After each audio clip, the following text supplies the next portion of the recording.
Hello guys, কি অবস্থা তোমাদের? আশা করি তোমরা সবাই অনেক বেশি ভালো আছো। তোমাদের দোয়া ও ভালোবাসায় আমিও ভালো আছি। তো আজকে যে টপিক নিয়ে ভিডিও বানাবো সেটা হচ্ছে যে তোমাদের মধ্যে থেকে একজন আমাকে চ্যালেঞ্জ দিয়েছে যে ভাই পারলে বেস হেলমেট গ্লোয়াল ছাড়া বইয়ে করে দেখেন। তো ভাই, যেহেতু তুমি আমাকে চ্যালেঞ্জ দিছো, তার কারণে আমি এই চ্যালেঞ্জটা কমপ্লিট করার চেষ্টা করব। তো আর বেশি কথা না বলে আজকের এই ভিডিওটা শুরু করা যায়। তো বরাবরের মতো আমরা নেমে গেলাম পিকে। আর তোমরা যদি একটু ম্যাপের দিকে তাকাও তাহলে দেখবে যে কতগুলো স্কোর নামছে আমাদের সাথে ভাই। আর ম্যাপের দিকে তাকানো বাদ দিয়ে যদি তোমরা আমাদের দিকে একটু লক্ষ্য করো তাহলে দেখবে যে আমরা এখন পর্যন্ত কোনো গানই পাইনি। আর যখন আমি গান নিতে যাই তখন দেখো এনিমি চাচা আমার এইচপির অবস্থা কি করলো।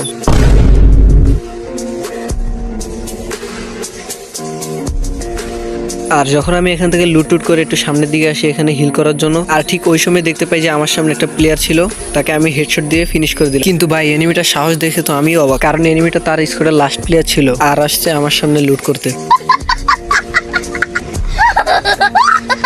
আর হাসাহাসি বাদ দিয়ে আমি যখন এখানে লুট করতেছিলাম তখনই দেখি ভাই দুইটা প্লেয়ার আমার সামনে ফাইট করতেছিল। কিন্তু ভাই, ওদেরকে দেখে কেন জানি আমার হাতে গানই আসতেছিল না। তো কোনো রকম প্লেয়ার দুইটাকে ফিনিশ করে আমি যখনই সামনের দিকে যাচ্ছিলাম ঠিক ওই সময় আজরাইল আমার সামনে আসছে ডাবল উইকেট নিয়ে। কিন্তু আজরাইলের কি অবস্থা! তো আমি যখনই আজরাইলকে মারার পরে আজরাইলের লুট বক্স থেকে লুট করার জন্য যাচ্ছিলাম, কিন্তু দেখো ভাই, কে জানি পিছন থেকে আমাকে করলো হামলা। নিয়ে এবার এটা সামলা। যদি থাকো তোমরা পাশে, বড় হতে আর আটকায় কিসে। তো কবিতা বলতে বলতে যখনই আমি সামনের দিকে যাচ্ছিলাম ঠিক ওই সময় দেখতে পাই যে হুকুম চাচা একটা প্লেয়ারকে ডাউন করে রাখছিল।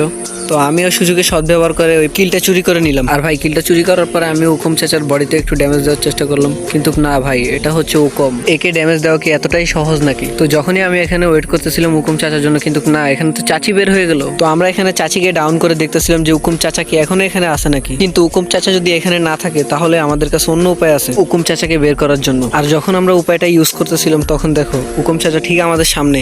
চাচা হয়তো বা চাচির বদলা নিতে আসছে। खत्म, बाय बाय, टाटा।